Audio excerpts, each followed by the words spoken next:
Welcome to day 1 of 50 Python coding question for placements. Today's question: reverse a number in Python. Given a number like 1, 2, 3, 4, we need to reverse to get into 4, 3, 2, 1. Is the Python code. Num equal to 1, 2, 3, 4, raise equal to 0. While num not equal to 0, we can use digit equal to num modulo by 10. Reverse is equal to reverse into 10 plus digit.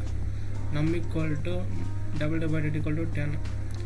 Print reverse. We can click a run button, we get the output 43T1. This code uses a while loop. We get the last digit using a modulo operator and a reverse. Then remove the last digit using a divide operator. We will get the output like 4321. If you like this, follow me for